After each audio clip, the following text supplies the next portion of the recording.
Ang biyaya ay sumainyo at kapayapaan mula sa Diyos na ating Ama at ng ating Panginoong Hesus Kristo. Magandang umaga po sa ating lahat. Atin pong ipagpatuloy ang ating pagsusuri ng Biblia at ngayon po andito na tayo sa bagong tipan. Atin pong ipagdasal na magkaroon tayo ng mas maraming mga lessons o mga leksyon na ating mapag-aralan sa mga pagsusuri at sa mga pag-aaral na ito. Atin pong tingnan ngayon ang isang mahalagang aklat na dito sa sulat ni Pablo para kay Philemon. Let us begin with a word of prayer bago natin pagsimulan itong ating pag-aaral. Let us pray. Our Father in heaven, we thank you for this privilege that you have given us, even to come before thee and learn from thee. We pray, Father, that you will guide us and grant us understanding. Fill us all with thy Spirit and help us to learn from thee. And we pray, Father, that through this book we can also be changed and be perfect, maturing in thee, to increase our faith, even to be changed by thy word through the power of thy Holy Spirit, that we may live for thee and for thy glory. Be with us, O God. Grant us the heart to receive thy word. We pray and ask all this with thanksgiving in Jesus' name.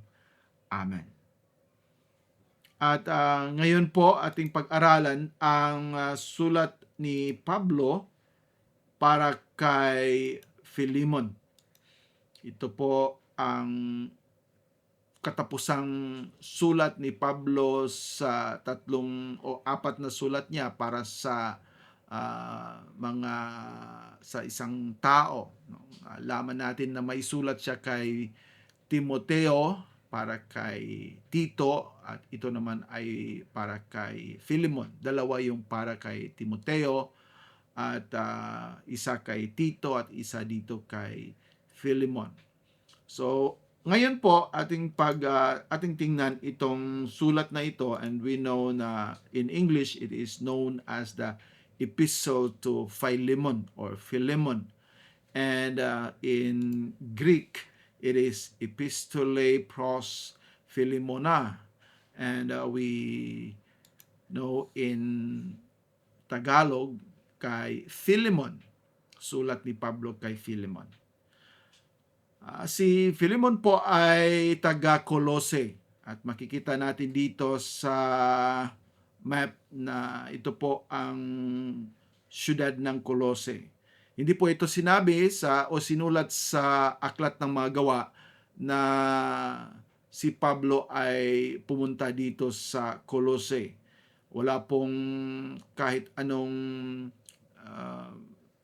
literature or any suggestion na it was Paul who started this or established this church. We know it was by a person, a disciple of Paul, called Epaphras, who was responsible for the establishment of the church at Colossae. Si Pablo ay nakapuntang Ephesus, at kung ating matandaan, siya po'y nagturo doon, parang isang start ng isang tinatawag nating Bible College ngayon, at marami po siyang mga estudyante, at yung iba ng mga estudyante, sila po yung nag-establish ng mga simbahan dito po sa Colossae, Laodicea, Hierapolis, Philadelphia, Sardis, Thyatira, Pergamum at Smyrna.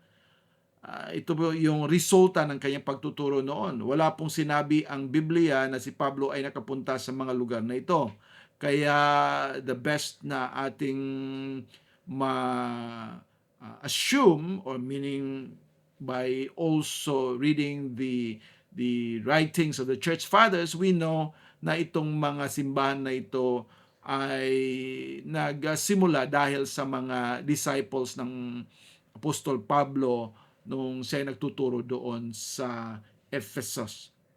At itong mga mga simbahan na ito ay na sulat ni Apostle John, no, sa kanyang Book of Revelation. So meaning, noong panahon na yon, hindi pa natapos yung first century, uh, nagkaroon na o andito na o andyan na yung mga simbahan ng Laodicea, Philadelphia, Sardis, Thyatira, Pergamum, Smyrna. Ayan po ay na-establish dahil sa mga estudyante po ni Pablo sa Ephesus. Ngayon, itong aklat o sulat, isang maliit na sulat ni Pablo para kay Philemon ay isinulat nung unang pagkabilanggo ni Pablo sa Roma, probably noong around 61 or 61 AD or in the year of our Lord. Now, I have to correct myself. Nung unang linggo, nasabi ko na yung sulat ni Pablo para kay Tito ay around mga 66. Please pardon and pardon me because parang I was a bit confused because after that I was to preach about a portion or a message in 2 Timothy and parang napasok sa utak ko yung background ng 2 Timothy. We have to understand na yung first na pagkabilanggo ni Pablo doon po sa Roma, yung tinatawag na house custody, ay sumulat po siya ng 4 na sulat at kasama na itong Philemon. At itong sulat niya kay Philemon at yung Colossae at yung Philippi at yung Ephesus. Yun po yung 4 na sulat niya. At pagkatapos noon, may suggestion po, parang sa tradition, and it is believed and also the Bible tells us na Paul somehow went to Crete and siguro nung panahon na yon he was released. He was given freedom. Ayun yung pagsulat niya kay Timoteo, yung unang sulat niya kay Timoteo at yung sulat niya kay Titus or kay Tito. So yun yung panahon na yon. Nung pangalawang pagkabilanggo niya or yung last na imprisonment niya before he was executed, yung before siya pinatay, ayon yung sulat niya yung pangalawang sulat niya po kay Timoteo. So please correct your understanding about this. Unang Timoteo at Titus almost the same date. Yung 2 Timothy ay yung late, yung around 66 bago po siya pinatay. Paul was probably killed or executed around 66-67 dahil namatay po si Nero around 68. So, yun po yung parang chronology. Ngunit itong liham ni Pablo kay Philemon ay mas earlier, around 61 or 62, dahil ito yung sulat niya while he was in the house custody. Yun pong first imprisonment. Isa po ito, makikita natin mamaya, sa tinatawag na prison epistles. So, please forgive me for that. Ito nga, isa sa mga sulat sa bilangguan, isa sa sulat ni Pablo, letters of Paul in prison while he was in prison. So, tinatawag po itong prison epistle. Hindi po ito mga sulat na nabilanggo, kundi mga sulat nung si Pablo ay nasa bilangguan. Kasama na nito yung sulat niya para sa mga taga-Colosas, para sa mga taga-Efeso, at para sa mga taga-Filipos. Ngayon, ito ay isang personal na liham. Comparatively, kung sasabihin natin yung sulat niya sa Philippi, Colossae, and Ephesus, they were written to the whole church. It was written to the church doon sa Ephesus, sa Philippi, sa Colossae. Kumbaga, it was directed to the church and the members of the body of Christ in that church. Ito po ay parang isang very personal letter doon po kay Philemon or Philemon. Ngunit, ang purpose din ni Pablo ay ito'y basahin para sa lahat, lalong-lalo na sa kanyang pamilya. But it was personally directed, parang isang personal letter para kay Philemon. And we can know it is personal because the request and the content of the letter was very personal. It was not a request for all people. It was a request for a person. But bakit po sinabi ni Pablo na ito'y kailangan ding basahin ng kanyang pamilya at ng buong simbahan, ay dahil po sa concern na dapat din malaman nila at dapat din nilang gawin ang ganong klaseng gusto ni Pablo na gawin ni Philemon. So meaning, sinabi niya sa sulat, ito'y gawin mo, Philemon, ito yung gawin mo, ngunit you allow others to read so that itong sinabi ko sa inyo ay gagawin din nila dahil ito ang dapat sa lahat ng mga Christians. Okay, so let us move on. Ito rin ay nilayon. Ito nga, ang sinabi ko kanina, ito'y nilayon. It was purposed para basahin sa buong simbahan. A personal letter, but Paul says you have to read it to the whole church so that they will know, para malaman nila ano ang gusto kong, ano ang pakay ko, ano ang layon ko nung sinulat ko ito sa iyo. Dahil kung ito'y gagawin mo, dapat nilang makita at dapat nilang sundin ang ginagawa mo. So, ito po ay isang sulat para kay Philemon, ngunit para din sa lahat ng mga Christians, mga mananampalataya na sinasabi dito na nagtipon sa tahanan ni Philemon. It could be that this is the church of Colossae because si Philemon ay from Colossae. So probably Paul was saying, after reading, basahin mo ito sa simbahan ng Colossae, na nagtitipon po sa bahay ni Philemon. Isa siyang well-to-do o isang mayaman na tao doon sa Colossae. Ito ang sinasabing pinakamaikling liham ni Pablo. Ito ay isinulat niya to a person, so hindi na kailangan ng marami pang mga detalye.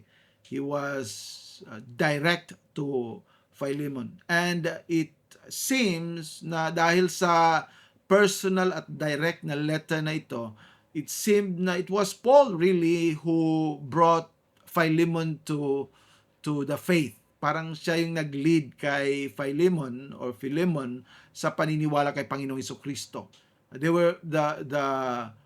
letter was so intimate. Parang talagang matalik na magkaibigan at matagal nang nakakilala, and that's why Paul can tell this to Philemon. You cannot express this kind of request to a person na you just, parang nagkita lang kayo ng isa, dalawang beses. They have a time together. That's why Paul can tell personally and could express such kind of request dahil kilala niya si Philemon.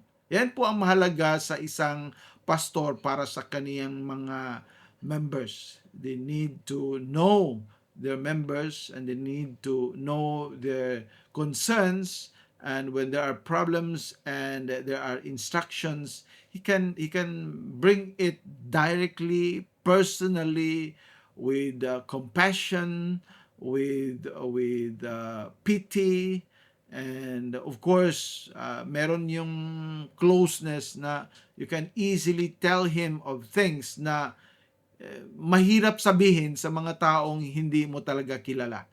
But for a pastor, he must be like a father to his own flock. So ito po ang sulat ni Pablo kay Philemon. Kahit na hindi siya yung pastor doon sa Colossae, he was very close to Philemon. Probably Philemon was one of those students of Paul in Ephesus, or it could be na he came to know the Lord in Ephesus, although he was person or a man who lived in Colossae. Ipinakita dito ang kapangyarihan ng Ebanghelyo. Dito sa sulat na ito, Paul showed or demonstrated, no? Parang pinakita niya kung gaano ang kapangyarihan ng Ebanghelyo, kung paano ito baguhin ang tao, no? Paano binago ng Ebanghelyo ang buhay ni Onesimus. Ito po yung tao na parang tema dito. Ito'y sulat kay Philemon, ngunit ito po ay isang sulat tungkol kay Onesimus. At atin ding makita dito later. At ito ang gusto na ipakita ni Pablo, yung relationship, yung ugnayan ng tao, ng bawat mananampalataya. The power of God to change hearts, to change lives, and to promote relationship, yung ating unity in the gospel, unity in our faith, unity in everything diyan sa simbahan. So yan po ang gustong ipakita ni Pablo dito. Hindi na we are one in confessing the statement of faith, alam natin kung anong tinuturo ng simbahan, alam natin iisa tayo sa ating paniniwala, ngunit hindi tayo nagkaisa sa bawat isa, yung relationship.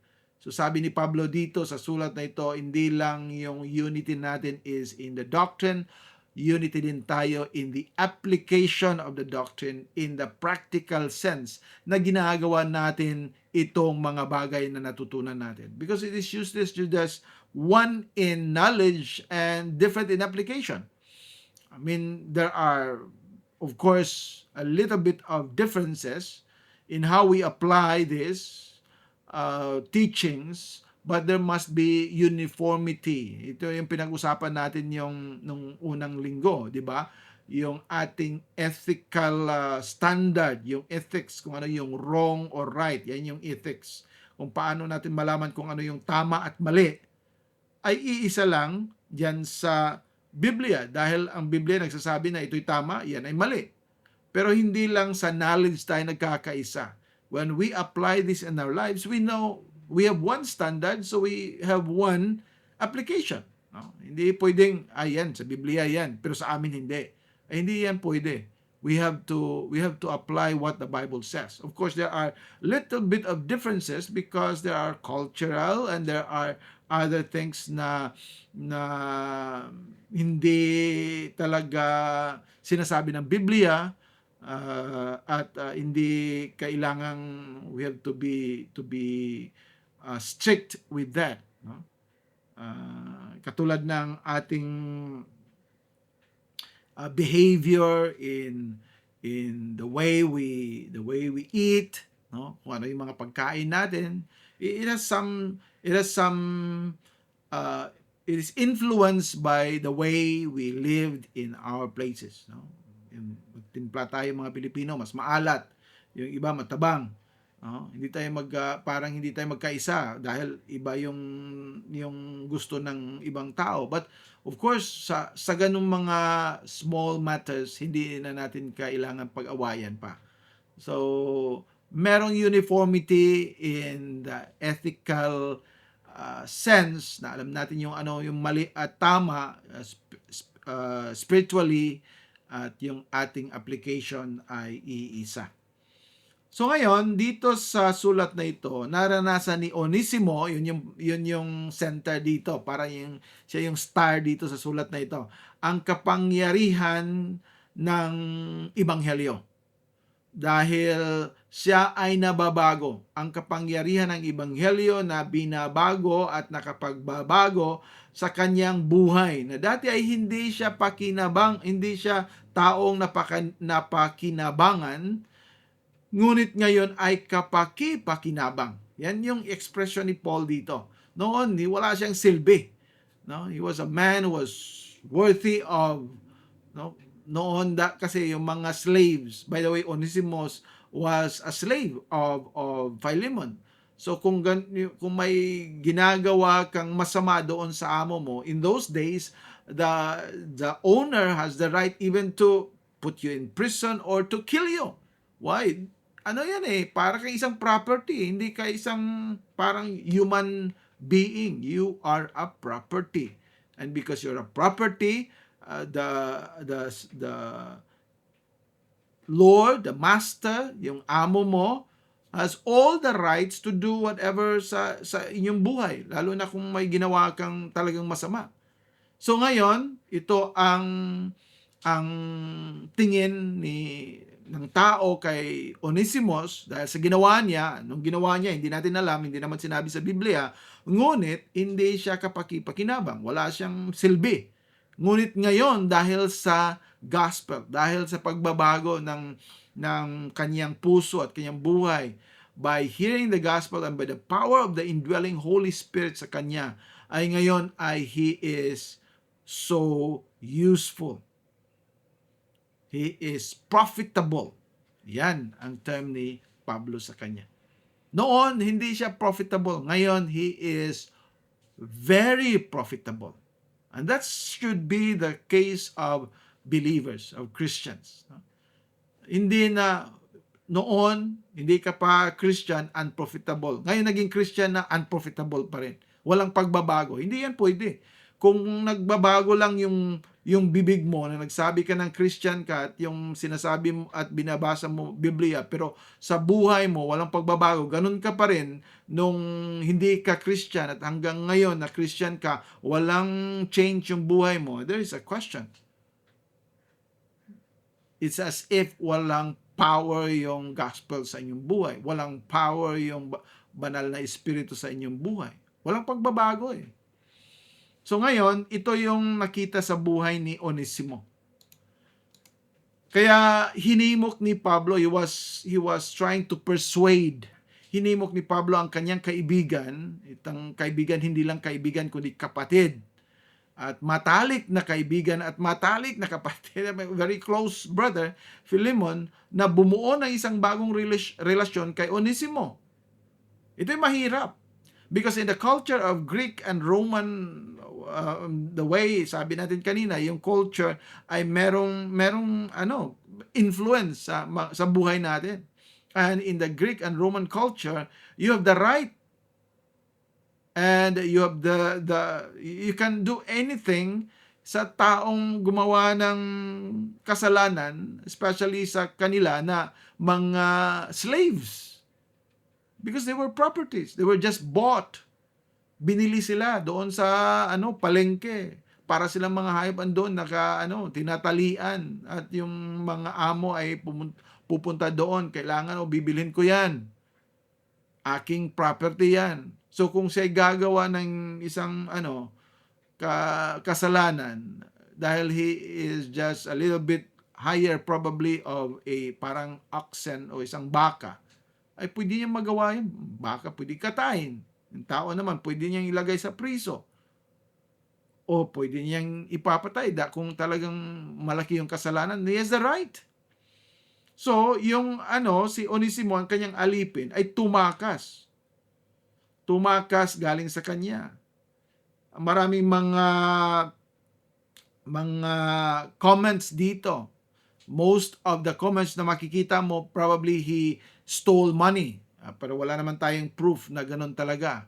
But yan ang probable, na ginawa niya. O meron siyang nagawa na talagang not really worthy of bringing him back, o kumbaga ayaw na namin sa kanya, ayaw na namin tanggapin itong klaseng tao na ito. Kung yan ang ginawa niya, kung yan ang ninakaw niya o anong ginawa niya, he doesn't want anymore for this person to return and serve him. Of course, pareho din sa atin, di ba? Kung tayo yung amo at yung ating mga diyan, kahit na ngayon yung mga amo na may mga servants sila or mga employees na may ginawang masama doon sa bahay, nagnakaw of course papauwin ka, ikaw yung mag-suffer. Hindi yung amo na, oh, sige, balik ka dito, and then most of the employers would be yung bang suspicious na sa inyo. At ayaw na nila ng ganong klaseng tao na diyan titira sa bahay, and then baka magnakaw na naman o anong gagawin nila. So, yan ang concern dito ni Pablo. Ang kanyang, si Onesimo ay alipin ni Philemon, siya ay tumakas, ngunit nung of all people na na-meet ni Pablo, itong Onesimus, nung dumating siya sa Roma, of course, in those days, yung mga ganong klaseng mga tao, they will always go for cities dahil doon sila makakuha ng mga trabaho, and they can hide themselves from others dahil nga maraming tao doon sa syudad. Katulad sa atin, yung mga tao galing probinsya, pumuntang o sila pupuntang Manila o sa ibang mga malalaking syudad para doon magtrabaho secretly dahil hindi sila madaling manotice dahil nga maraming mga tao sa lugar na yon. Ito din ang ginawa ni Onesimus. Siguro Onesimus had done another crime or another problem in the city dahil yun nga ang niya yung palaging yun yung identity niya, yung character niya. Umalis nga siya galing kay kay Philemon.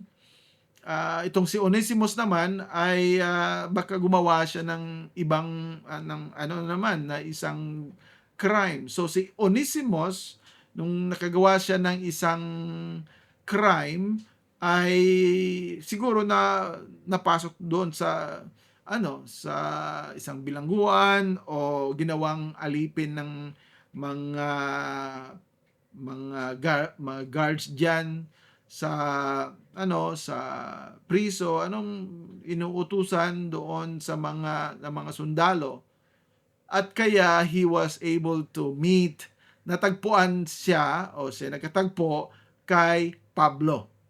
Ayun. At kung siya makatagpo kay Pablo, hindi po siya makarinig ng balita galing sa anong balita na ngayon sa mundo. He will always hear, and he expects to hear the gospel. At siya naligtas. Naniniwala siya. At nung siya naniniwala, siya nananampalataya kay Panginoon Jesucristo, nag-change yung buhay niya. Kaya itong si Onesimo na alipin ni Philemon, tumakas na patungong Roma. Nung umalis siya o bago siya umalis, posibleng may nagawa siyang malaking kasalanan kay Philemon. No? Yan po yung pinag-usapan natin kanina. Hindi natin alam kung ano talaga yung cause, ano talaga yung ginawa niya, anong kasalanan, ngunit yon ang reason. Hindi naman siya tatakas kung wala siyang ginawang masama. At clear din sa sinasabi dito sa sulat na meron siyang nagawang kasalanan. Kaya nga hindi siya dapat tanggapin ni Philemon. No, ito si Onesimus, hindi na dapat tanggapin ni Philemon dahil sa ginawa niya. So it must be something na malaki talaga. Because if it's just na ayaw niya, tamad siya, pwede naman siyang turuan kung anong gagawin o paano gagawin yung mga bagay. Pero it must be something that is worthy of yung bang punishment o imprisonment or rejection. Kaya here Paul wanted to intercede, kumbaga. At ito ang makikita natin na illustration dito sa sulat na ito. It is like how the Lord Jesus Christ came in between man and God, where we are not worthy to be received, and yet Jesus siya rin nasa gitna para tayo matanggap ng ating Ama. Ayan po ang ginawa ni Pablo dito. Yan po ang actually central lesson dito sa sulat na ito. It is portraying the love of the Lord Jesus Christ in mediating between God and man. Ngayon po dito sa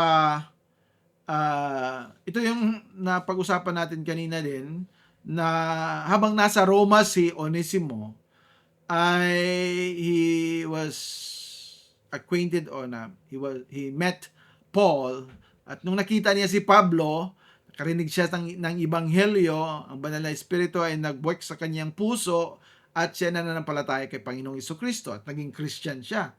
At nung naging Christian si Onesimo, he prospered, he grew in the Lord because he has Apostle Paul as his teacher, as his master. No? Sino bang hindi lalago diyan? Yung kanyang sariling master, ang kanyang guro ay ang mismo si Apostol Pablo. So, nung narinig niya, palagi siyang nakikinig, palagi siyang nag-aaral under the tutelage of Apostle Paul, he grew. At talagang yan ang importante ng Christians. We have to hunger for God's Word. We have to learn God's Word. And if we continue on to study God's Word, we will grow. Na maraming mga tao na they are just physically present doon sa simbahan, doon sa Sunday school, doon sa kanilang mga Bible school, ngunit mentally absent, spiritually absent. So wala silang makukuha. Hindi sila mag-grow dahil yung isip nila iba, yung ginagawa nila iba. No? Hindi sila nakikinig. Hindi sila focus doon sa lesson. Kaya pagkatapos ng lessons or pagkatapos ng pagtuturo dito sa simbahan, they cannot get anything. They will not grow. But here, ito si Onesimus, he grew. Why? He listened, he learned, he tried to receive all the teachings of the Apostle Paul. Kaya dito natin makikita how the gospel worked in his heart. At nung siya'y naging estudyante o disipulo ni Apostol Pablo, it was profitable for Paul. Naging malaking tulong siya siguro sa lahat ng mga gawain doon sa bahay, tumutulong siya. He was a slave, so he knows kung anong mga dapat gawin doon. He could have been one of those servants ni Philemon, who was a trusted one diyan sa loob ng bahay. Kaya ito din ang ginawa niya ngayon kay Pablo, at lahat ng mga bagay na dapat gawin ni Pablo, he was of help. Kaya he was profitable. Kaya ito sinabi ni Pablo sa kanya, he is now profitable. Before sa inyo, Philemon, itong si Onesimus ay unprofitable. Walang silbi. Dahil isa siyang taong gumawa lang ng kasalanan o masama sa inyo. But ngayon, nakikita ko yung kanyang pagbabago. At yung pagbabago niya ay hindi lang sa mga sinasabi niya, hindi lang sa kanyang appearance, hindi lang sa kanyang mga external na ginagawa o pagpapakita sa tao, kundi sa kanyang puso, at talagang nagbago na siya dahil siya isang totoo at tunay na Christian. Kaya ito na rin ang iniisip ni Pablo. Gusto man ni Pablo na manatili si Onesimus sa paglilingkod sa kanya. Sino ba namang hindi gusto sa isang taong talagang kumikilos, talagang nag-iisip, no? If you are a servant of God, kung ikay gusto kang tutulong sa mga gawain ng Panginoon, we have to think also. Hindi lang tayo nakaupo at walang maghihintay kung may tatawag sa atin, gawin mo ito. Tingnan din natin kung anong dapat gawin. Kung nakikita natin yung bagay na yun ay dapat kunin o yung bagay na yun ay dapat ilagay sa ibang lugar, gawin na natin. No? Of course, sometimes we have to ask, ano ba ang gawin dito? Bakit andito to? O kailangan ba itong ganyan? We have to ask kung hindi pa natin alam. But kung alam na natin, gawin na natin. Huwag na maghintay na tawagin pa tayo, dalin mo ito, kunin mo ito, ito.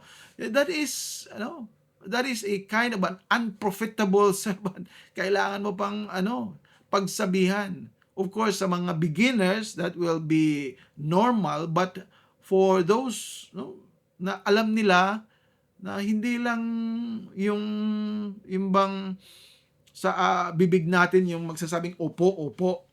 Gawin mo yan, opo. pero ikay nakaupo, no? Hindi opo yung sinasabi mo, pero ikay nakaupo, walang ginagawa. No? Palagi kang tumitingin sa iyong cellphone na opo. Kaya palagi mo sagot, opo. Pero ikay nakaupo.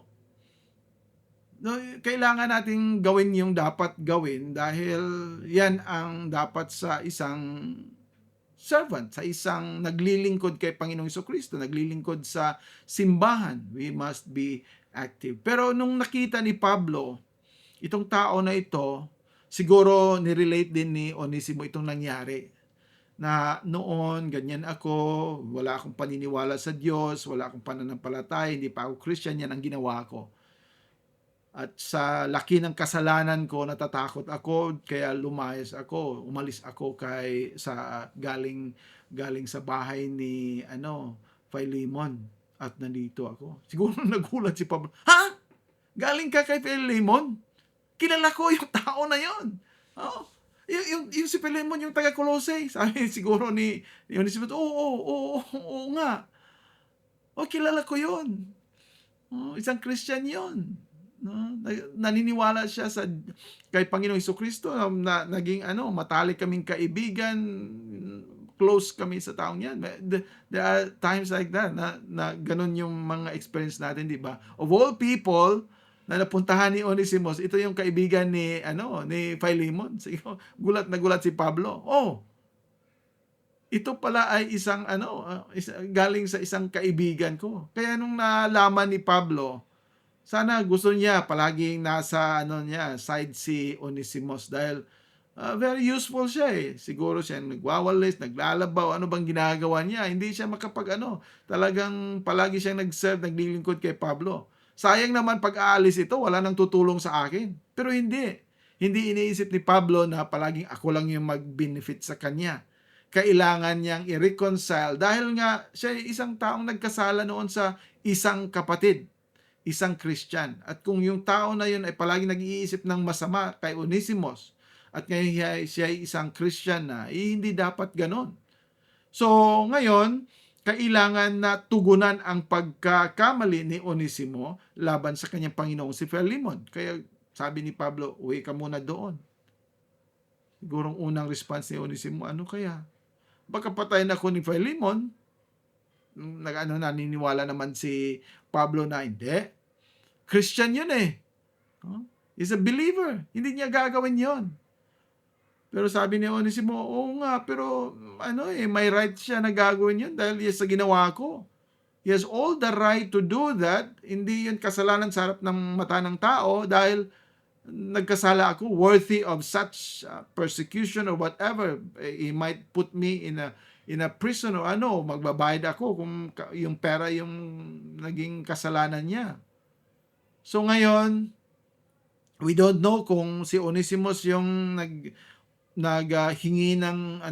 humingi ng sulat, or it was Paul who thought I might as well write, susulat na ako kay uwi ka doon, papadala ako ng sulat kay Philemon, i-introduce kita ulit at para tatanggapin ka niya. Ayun, uwi ka doon, dala ka ng sulat. Napaka of course Epaphras would be there to help him, but it would be scary. Dahil alam niya kung gaano niya ginawan ng masama ang kanyang Panginoon, ang kanyang amo. Ngayon uuwi siya doon. Kung hindi basahin yun ni Philemon at muna siya, gawin muna niya yung pagpaparusa sa kanya dahil sa ginawa niya, ay lagot si Onesimo. So here, with trust and confidence in the Lord, Paul wrote this letter, itong sulat na ito, para dalhin ni Onesimos to go back, pag-uwi doon kay Philemon. So, isinulat ang liham na ito upang himukin si Philemon na pahalagahan ang pagbabagong naganap kay Onesimo. So, the letter actually shows na this man has changed. He was unprofitable, but now he is profitable for you. This must be convincing na sulat ni Pablo. Dapat mo akong paniwalaan. Alam mo kung sino ako. Alam mo na ako'y nagtuturo ng salita ng Diyos. At kung ako'y magsasabi sa inyo, wala akong sabihin na pagsisinungaling, wala akong sabihin na masama. Sasabihin ko sa iyo, isusulat ko dito yung katotohanan.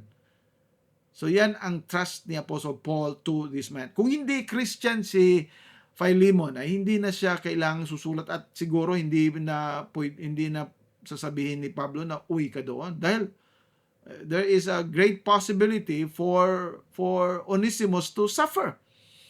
But he knows and he must convince Philemon. This is actually a letter of reconciliation. Mahalaga ito sa bawat tao. That itong mga problema ng relationship, sa mga kaibigan, sa mga kaklase, sa pamilya, kung walang reconciliation, mahirap yan. That would torture you, that would cause you to na kung pareho kayong Christians, nag-aaway, walang reconciliation, ano ba yan? If you don't seek reconciliation sa isang Christian din na nagkasala sa inyo, ikaw nagkasala sa kanya, how can you claim reconciliation with Christ? If kung merong mga diyan, kailangan you have to reconcile, you have to hindi ka kailangan na you will have to have this hatred harbored in your heart. Yung dalangin mo, yung prayers mo ay hindi didinggin ng Panginoon kung palaging may nag-harbor ka ng hatred, ng anger sa ibang tao. So ito po yung gusto din ni Pablo.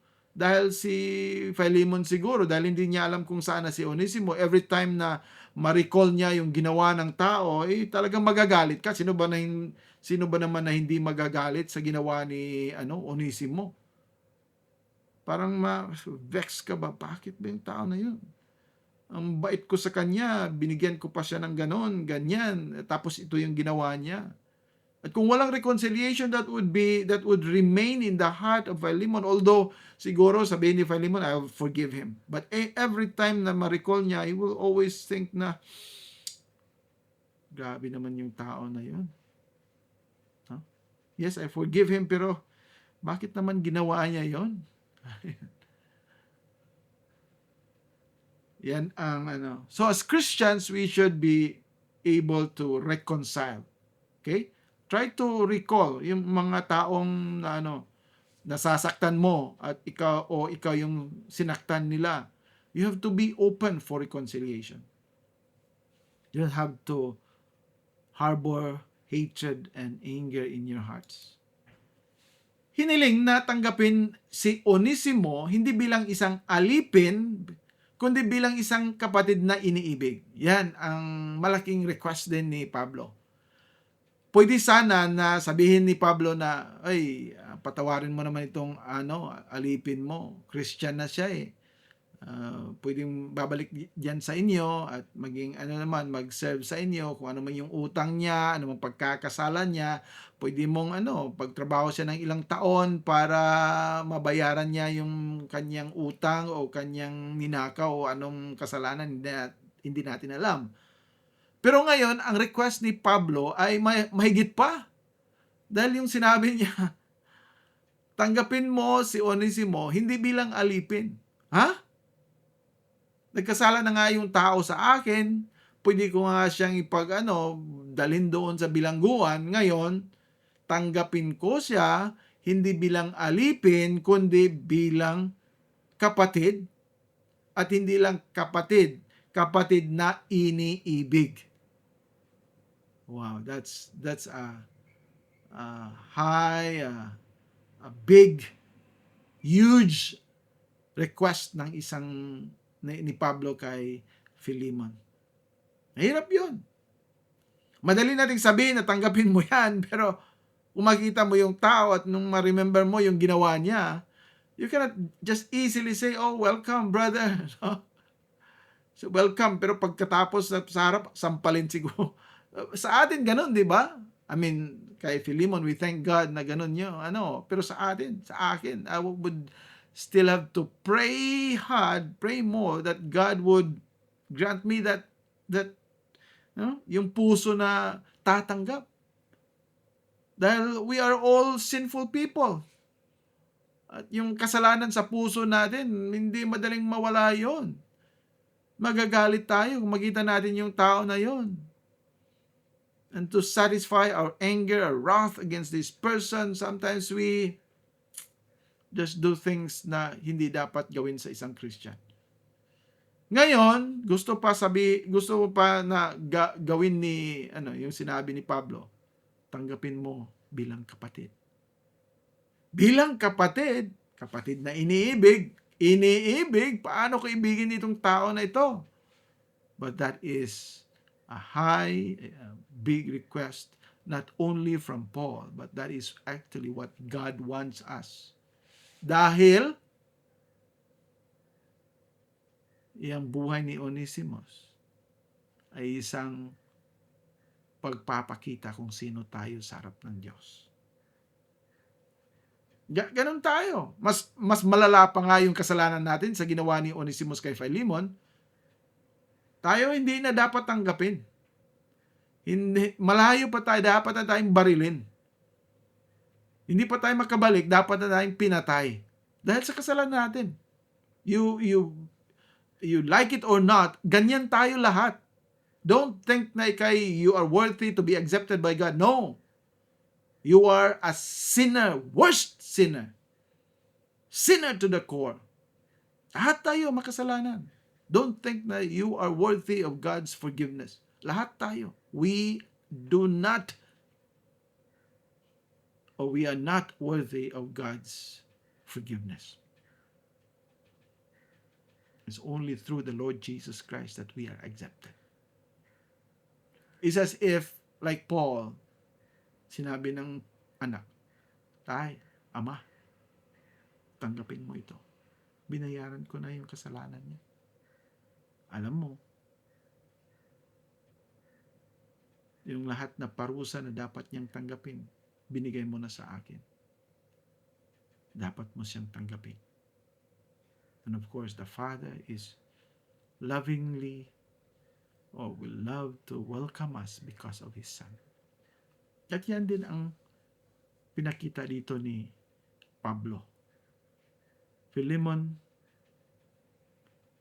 andito na yung taong nagkasala sa iyo. Pero nagbago na siya. Yung Onesimus noon na umalis sa inyo ay iba na. Hindi na siya yung Onesimus na bumalik sa iyo ngayon. And we must be like Philemon also, who is willing. I believe he did receive willingly, heartily, lovingly itong si Onesimus. Ngayon, hinahanap niya ang nabagong ugnayan sa pagitan ng alipin at Panginoon. Ito ang gusto ni Pablo. That relationship that will be restored. And it was a relationship na pinakita dito sa Biblia na talagang mahirap i-reconcile. Pwede natin sabihin madali kung magkaibigan, magkapatid, pero for a master and a slave relationship in the culture of the Greek and Roman times, that this request is very impossible. Not just impossible, talagang napaka-imposibleng mangyari. But of course, with the love of God, this is possible. There is nothing impossible in the eyes of God, in God's hands, in God's working, in the gospel. Then, yan din sa atin. We are, of all things, there is that great impossibility for a person to be accepted by God. Because we know we are sinners. But it was made possible through the Lord Jesus Christ. So, dito, it's a wonderful letter. Kung basahin niyo itong it's just a short one. Pwede mo itong basahin in just less than 5 minutes. and you will see yung napakagandang portrayal ng reconciliation. Yan sana ang approach natin sa Biblia ba, no? Yung love to see and to know the truth out of God's word. Kaya dito hinahanap niya ang isang nabagong ugnayan at ito ay lalaban sa nakaugat na pagkakaiba ng katayuan sa nakapalibot na kulturang Griego at Romano. Yan po ang sinasabi ko kanina. Ang liham ay isang panghihikayat habang hinahangad ang isang kaaya-ayang pagtanggap para sa bumabalik na alipin. Okay, there must be a willing heart to receive, kung saan karaniwan ay maaring asahan na isa na ang Panginoon ay magiging mapaghiganti. The master, the owner can actually take revenge. Yan ang ating binigyan diin kanina. He could do anything against Onesimus, ito si Philemon. Dahil nga he has all the right. Kaya sumulat talaga si Pablo para malaman niya kung ano ang dapat niyang gawin as a Christian, as a believer. Ngayon, ang kabuuan ng tema ng sulat na ito ay reconciliation, pakikipagkasundo. Sana ito ang desire natin with our brethren, with our sa ating mga kapatiran. Don't live as if wala na kasi hindi na kami nagkita at wala na walang okay lang, makalimutan na yun. No, we as Christians, we should try to reconcile. Kung magkita kayo, you must be willing to forgive and also willing to say sorry sa mga taong doon sa kanila nagagawa tayo ng masama o kasalanan. That is the theme of this letter. Si Onesimo ay nakipagkasundo na sa Diyos. He came to believe in the Lord Jesus Christ, and we are sure that he repented of his sins because he could not believe. Hindi siya maaring mananampalataya kay Panginoong Jesucristo kung hindi niya nalalaman na siya talagang makasalanan. Yan ang ating ng faith. There is always repentance on the other side of the coin.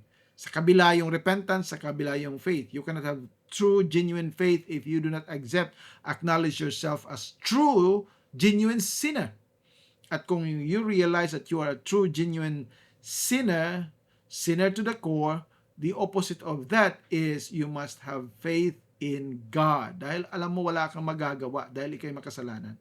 That must be the picture of this confession or profession of the Lord Jesus Christ. So, Onesimus did that. Ginawa yan ni Onesimo. Siya nakipagkasundo sa Diyos, tinanggap niya si Panginoong Jesucristo, at ngayon, dito, nasa proseso siya sa pakikipagkasundo sa isang kapwa mananampalataya.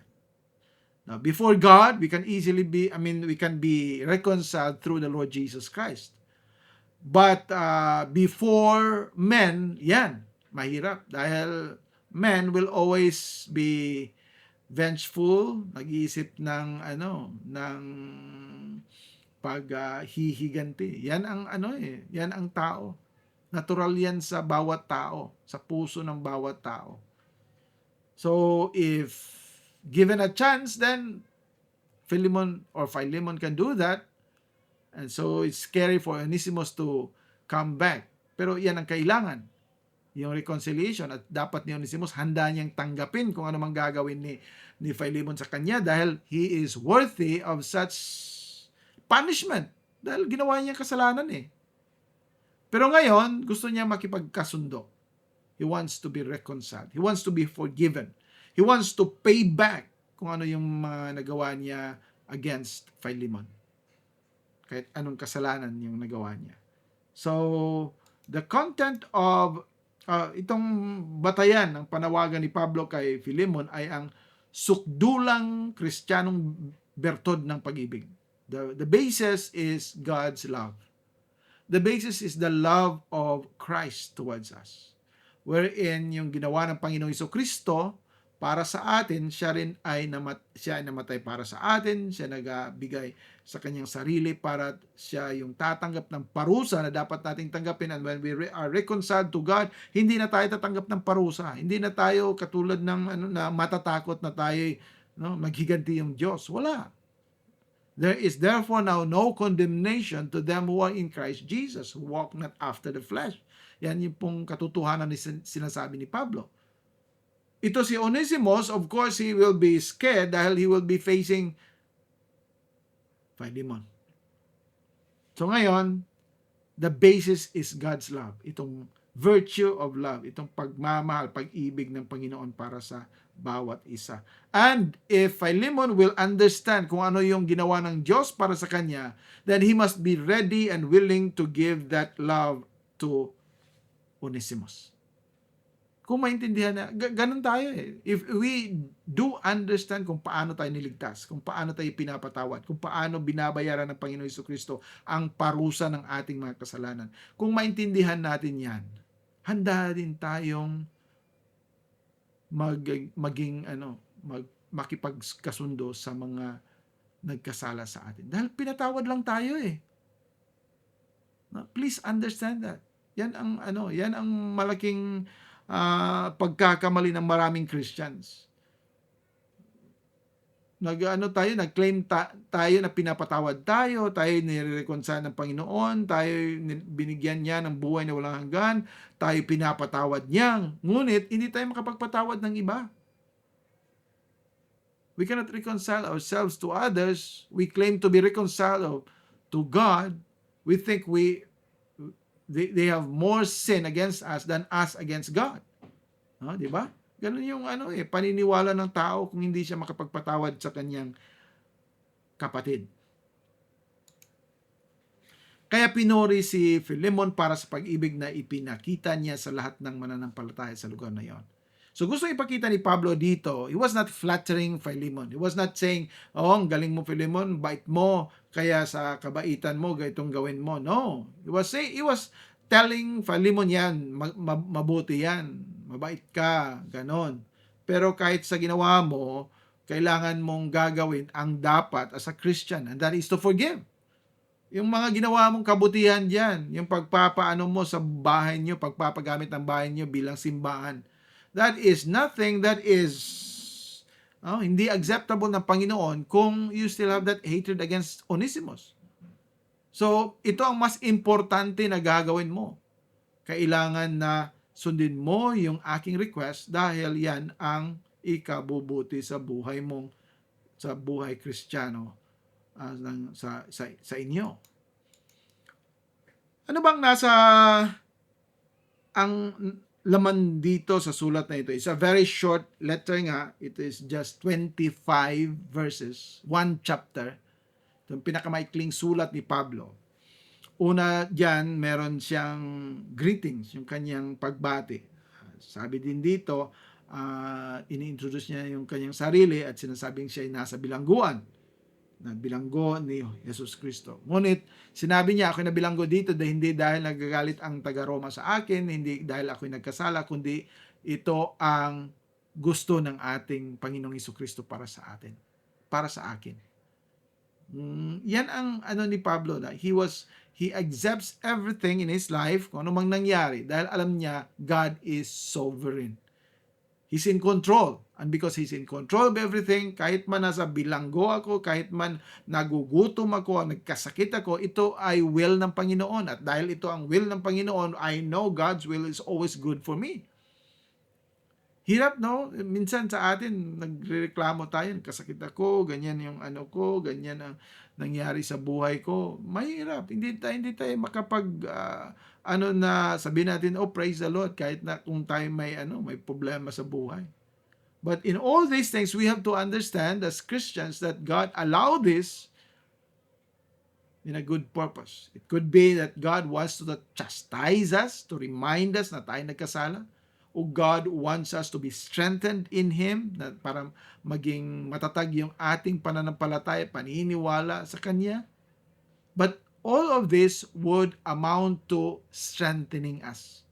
Pinalalakas tayo ng Panginoon para tayo magpatuloy sa ating pananampalataya sa Kanya. Dahil kung hindi ito gagawin ng Panginoon, we can easily be taken by the enemy. So here, may mga pagbati at may papasalamat sa Panginoon at panalangin. So he was thanking God para kay Philemon at he was also praying. Now, by the way, sa pagbati diyan, sinasabi na ito din ay para sa inyong asawa at inyong anak. Mahalaga din yang mabasa nila dahil pwedeng papatawarin ni Philemon si Onesimus. Pero how about sa kanyang amo na babae? Ayan, pinakamahirap. Pwede hindi naman na bias tayo. No? Hindi naman na ganun yung... Pero mahirap, di ba? Pwedeng makapagpatawad yung isa, pero yung asawa hindi. Pwede yon. At yung anak ay hindi. Pwede yon. Sabihin ng anak o asawang babae, o ikaw, patawarin mong tao na yan, pero kami hindi. Yung ginawa niya noon, dapat niyang tatanggapin yung parusa. Dapat na Kaya yung sulat sabi ni sulat ni Pablo dito, ito rin ay para sa kay Apia at kay Arkipo. Apia and Archipos. Meaning, this is understood as the wife and the son of Philemon. So, kung mababasa mo ito at basahin din ito ng iyong asawa at anak, ay maintindihan din nila kung ano ang dapat nilang gawin. They must also forgive and be ready to reconcile. At basahin nyo rin ito sa buong simbahan na nagtitipon sa inyong bahay dahil kailangan din nilang malaman na yan ang katayuan, ang gusto ni Pablo. Dahil they could forgive ito si Philemon at kanyang pamilya, sina Apia at Archippus. Natatanggapin nila si Onesimus. Pero baka hindi pwede sa simbahan. Sabihin ng iba, sama ng tao yan. Yan ang ginawa niya sa iyo. Okay, kung mapapatawad ninyo. Pero sa amin hindi. Yan din ang gusto ni Pablo. Kung kayo makapagpatawad sa kanya, pabasa mo itong sulat ko sa inyo para simbahan, para malaman din nila at dapat din nilang tanggapin si Onesimus. At dapat din nilang gawin ito sa kanilang mga kapatiran, sa sino man na nagkakasala sa kanila. At hanggang ngayon, it is in the canon. God preserved this letter because He wants us to know we need also to reconcile and to accept yung mga tao nagkasala sa atin. Yan ang purpose kung bakit ito ginawa or preserved by God until this very time. May panawagan ni si Pablo para kay Onesimo. Yun yung panawagan niya, tanggapin mo balik si Onesimo at hindi lang bilang alipin kundi bilang kapatid na iniibig. At kung meron siyang utang sa inyo na anong kasalanan niya, pwedeng sa akin yan you can charge me. Kumbaga. Pero sabi ni Pablo, pero kung tingnan natin, mas malaki yung dapat na babayaran mo sa akin, not in the sense na may utang siya, but you will not be a Christian, you will not come to know God without the witness. Not that Paul was saying, I am the one who saved you, but it was God who used me as an instrument. Now that you are a Christian, because God by His providence used me to share to you. Now let me also come to you to ask favor na ito din gawin mo para kay Onesimo. At may personal na pagpupulong at pagbati. So sabi niya, baka pupunta ako diyan. So he was looking forward to a time na naging free siya. Yun yung panahon na nung siguro siya, nakapunta siya sa Crete. We don't know kung nakapunta siya talaga sa Colossae, but that was his plan na sumulat siya kay Timoteo sa unang sulat at saka kay Titus. Yung 2 Timothy ay later na, before he died. So please Remember that chronology. So may the Lord help us and guide us sa ating dealings, relationship with other believers. Let us pray. Our Father in heaven, we thank you, O God, for this time that you have given us.